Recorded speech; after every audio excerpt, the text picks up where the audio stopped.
오늘 또 하나님께서 이 세상을 사랑해서 오늘이라는 새날을 우리에게 열어주셨습니다. 하나님의 위로와 평강이 여러분들의 삶에 임하기를 원합니다. 오늘 또 연이어서 요엘의 예언의 말씀을 전하고자 합니다. 마지막 때에 재현되는 요엘의 예언, 요엘이 예언한 여호와의 심판날과 재앙의 징조는 마지막 때의 징조, 곧 예수님의 재림의 징조와 세상 끝에 대한 징조와 맥락을 같이 한다고 볼 수 있습니다.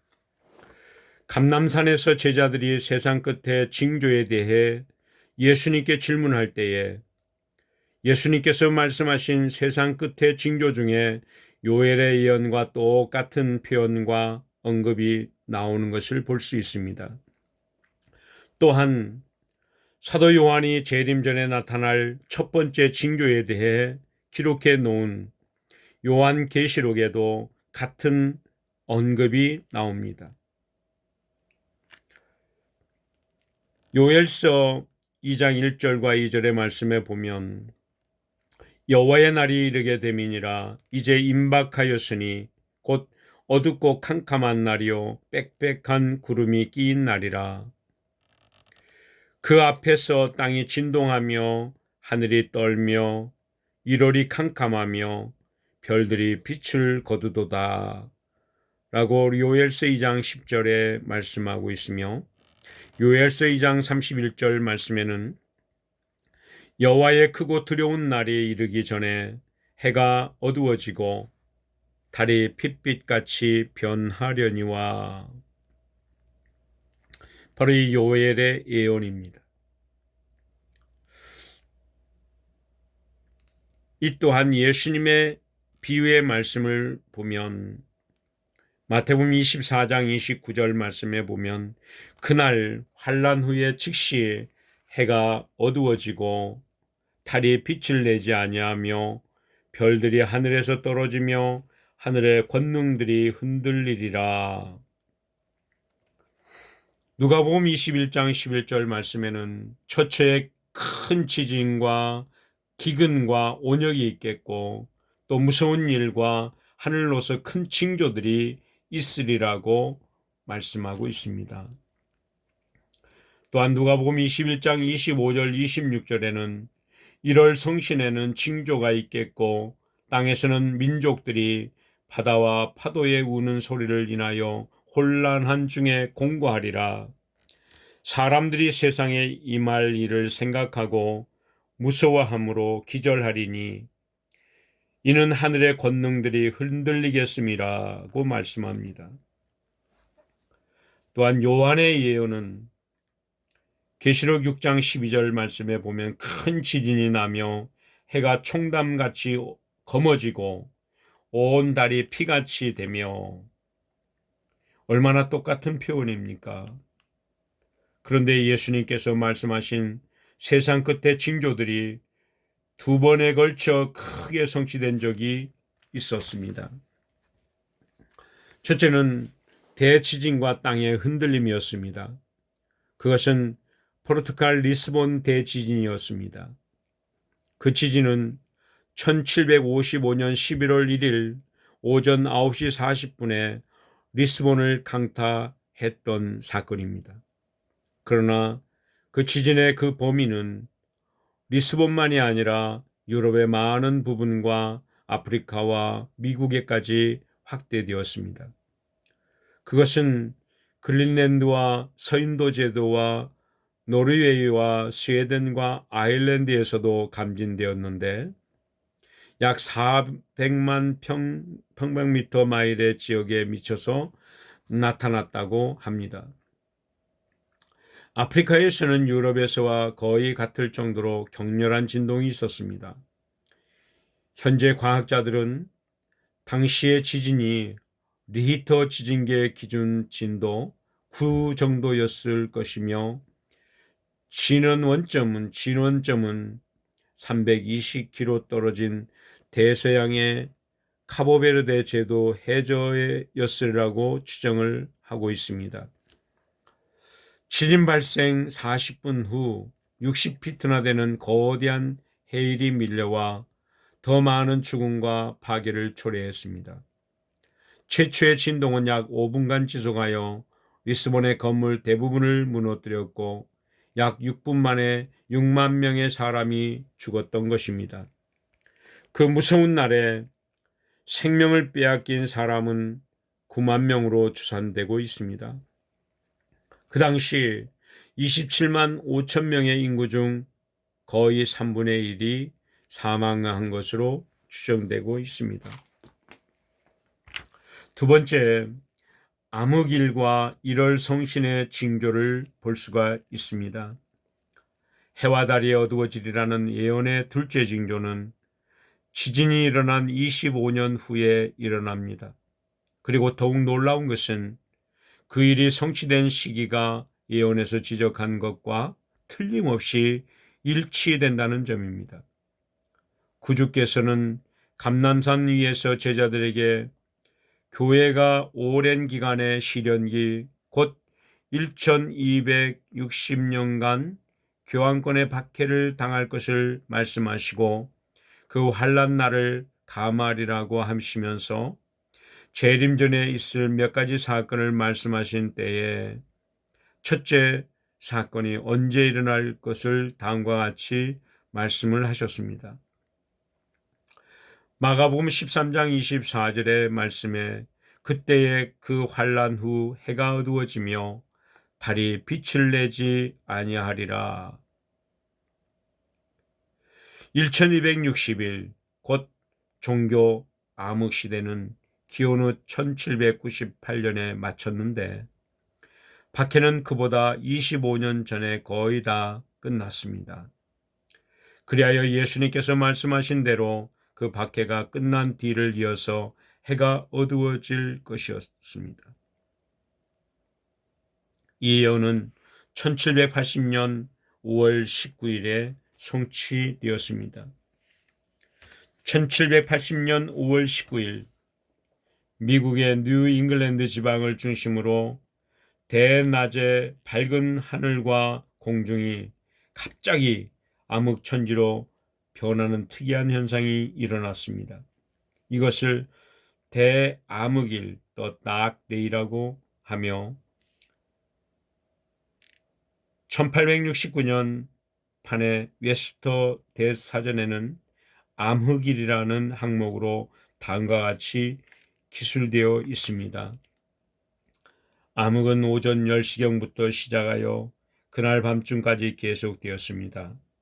그 때문에 사람들은 밖에서 신문조차 읽을 수 없었고 새들은 서둘러 둥지로 향하였고 닭들은 회로 올라앉고 가축들은 집으로 돌아왔으며 학교에서는 오전 중에 수업을 중단하고 들에 나간 농부는 일할 수 없어 집으로 돌아와야만 했습니다.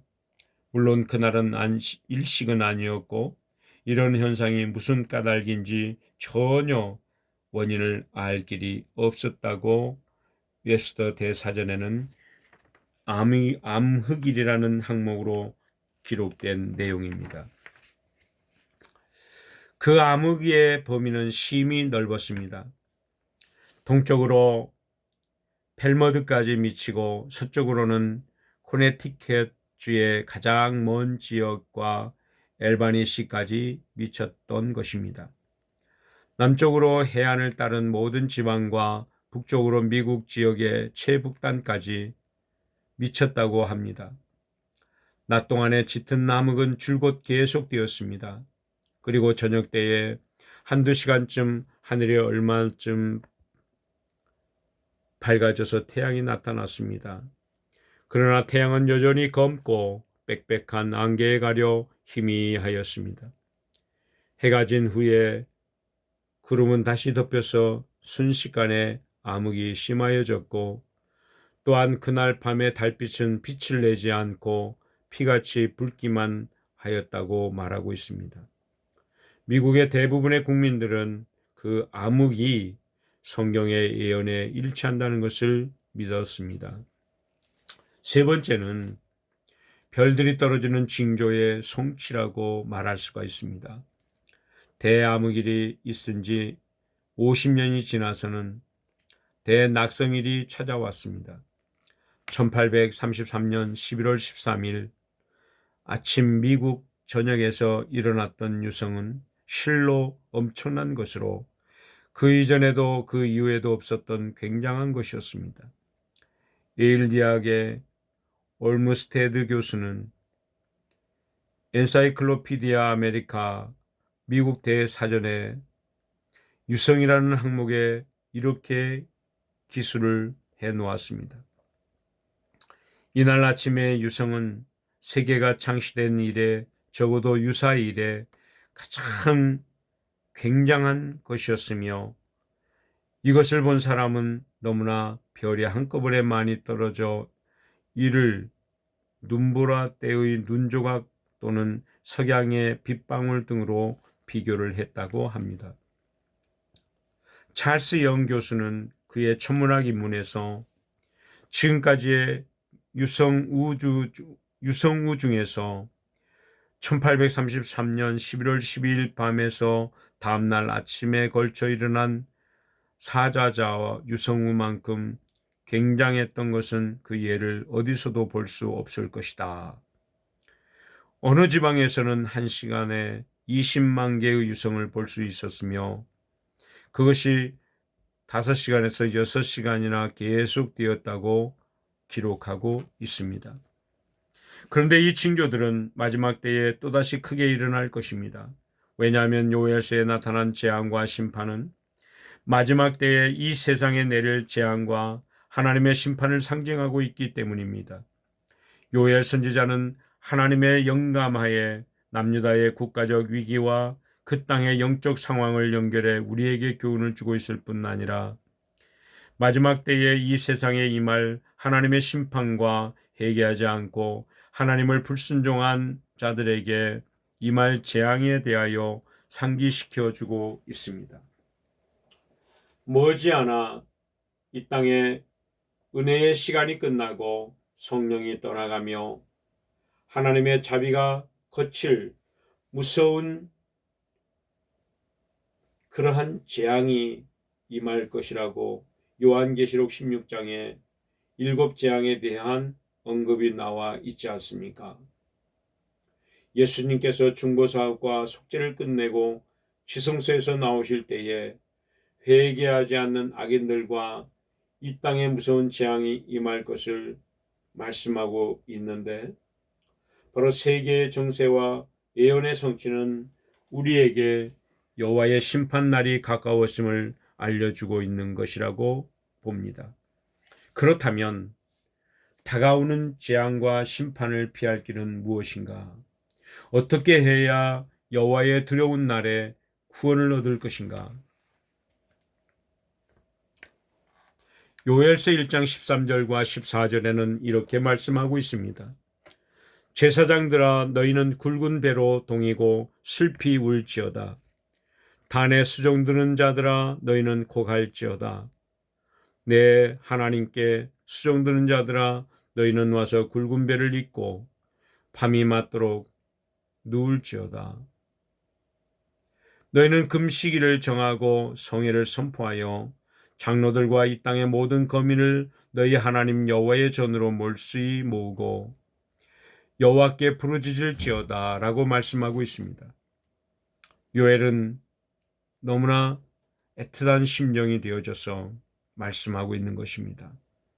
포도원과 과수원, 밭의 모든 소산이 말라버리고 남아있는 시든 식물까지 메뚜기 떼에 먹혀버린, 그리고 이젠 생축들조차 목이 말라 죽게 되고 여호와께 드릴 소제와 전제까지 끊어져 버린 자국의 형편과 머지않은 미래의 무서운 기세로 침략해올 외족의 군대의 공격과 침입을 내다본 요엘 선지자는 참으로 안타까움으로 타들어가는 그러한 심정이었습니다. 어떻게 하면 임박한 여호와의 심판을 피할 것인가? 어떻게 하면 백성들이 생명을 건질 수 있을 것인가? 어떻게 하면 코로나19 바이러스에서부터 해방을 받을 것인가? 지금 우리 당면한 현실적인 과제에 우리는 급급해 하고 있습니다. 하나님의 영감을 통해 당시 유다 민족에게 기록한 요엘의 경고와 예언은 오늘날 마지막 시대를 사는 우리에게 여호와의 심판을 피하기 위한 귀중한 처방을 전해주고 있음을 볼 수가 있습니다. 여호와의 심판을 피하는 자들이 되기 위하여 심혈을 기울여 그 처방을 한번 살펴보도록 하겠습니다. 첫째, 심판을 피하기 위해 우리가 해야 될 것은 마음을 찢으라는 것입니다. 요엘서 2장 13절 14절의 말씀에 보면 너희는 옷을 찢지 말고 마음을 찢고 너희 하나님 여호와께로 돌아올지어다. 그는 은혜로우시며 자비로우시며 노하기를 더디하시며 이내가 크시사 뜻을 돌이켜 재앙을 내리지 아니하시나니 주께서 혹시 마음과 뜻을 돌이키시고 그 뒤에 복을 끼치사 너희 하나님 여호와께 소제와 전제를 드리게 하지 아니하실지는 누가 알겠느냐. 요엘은 임박한 하나님과 파멸을 피하기 위해서 백성들에게 당장 회개하고 하나님께 돌아오라고 호소하였습니다. 금식일을 정하고 성회로 이스라엘 백성들을 모으고 마음을 찢는 회개를 촉구하여 임박한 재앙과 심판을 피하라고 경고하였습니다. 요엘서 2장 17절 말씀에 보면 여호와께 수종드는 제사장들은 낭실과 단 사이에서 울며, 즉 하나님의 심판은 민족 전체의 회개를 요청하고 있었습니다. 선지자는 대제사장뿐만 아니라 농부와 포도원지기 그리고 모든 백성이 성전으로 모여 성회를 선포하고 금식하며 부르짖으라고 명령하였습니다. 그 길만이 눈앞에 외부적들의 침입을 눈앞에 둔 이스라엘이 살 수 있는 유일한 길이었습니다. 그렇습니다. 임박한 여호와의 날을 눈앞에 둔 우리에게도 철저한 회개가 필요합니다. 코로나19 바이러스가 우리 눈앞에서 죽음을 담보로 이렇게 우리의 생명을 노리고 있는 이때에 우리가 해야 될 것은 철저한 회개입니다. 남을 보지 말고 자신을 깊이 살피며 옷을 찢지 말고 마음을 찢으면서 회개하여야 합니다. 주님 앞에 모든 죄를 철저하게 자복하고 버리는 일과 삶의 전반적인 면에서 개혁하는 일이 수반되어야 할 것입니다. 또한 다른 사람을 비판하거나 판단하거나 손가락질을 하는 일을 금해야 합니다. 만일 우리가 어떤 형제와 화목하지 못하고 있다면 그것은 마치 이사야 58장에 묘사된 것처럼 금식하면서 다른 사람들과 싸우고 다투는 사람이 되는 것입니다. 너희가 금식하면서 다투며 싸우며 악한 주먹으로 치는도다. 이사야서 58장 4절에 말씀하고 있는 이 말씀과 또한 진정으로 회개하는 사람은 자신의 죄와 허물뿐 아니라 예루살렘 성읍 중에 순행하여 그 가운데서 행하는 모든 가증한 일로 인하여 탄식하며 우는 자가 되어야 한다고 에스겔서 9장 4절에 말씀하고 있습니다. 곧 주위에서 행해지는 죄악과 사람들의 죄를 보고 마음으로 울며 중보 기도를 드릴 만큼의 자비와 동정과 순결과 거룩함을 갖춰야 되는 것입니다. 이렇게 철저하게 회개하는 사람들의 이마에는 살아계신 하나님의 인이 쳐지고 그리하여 그들은 세상에 내리는 무서운 재앙과 환난에서 건짐을 받을 수 있을 것입니다. 바로 우리가 코로나19 바이러스로부터 해방받을 수 있는 가장 큰 비결 중에 비결입니다. 두 번째, 나팔을 불어야 됩니다. 요엘서 2장 1절 말씀에 시온에서 나팔을 불며 나의 성산에서 호각을 불어 이 땅 거민으로 다 떨게 할지니 이는 여호와의 날이 이르게 됨이라. 이제 임박하였으니. 요엘은 임박한 여호와의 날을 위하여 나팔을 불라고 명령하고 있습니다. 여호와의 날은 하나님의 심판과 재림의 날을 뜻합니다. 그렇다면 나팔을 불라는 의미는 무엇이겠습니까? 나팔은 언제 붑니까? 나팔은 전쟁을 알리는 경고의 소리로 불었습니다. 그러나 여기에서는 또 하나 우리가 알아야 할 중요한 사실이 있는데, 나팔은 대속죄일 10일 전에 대속죄일을 알리기 위해서 불었습니다.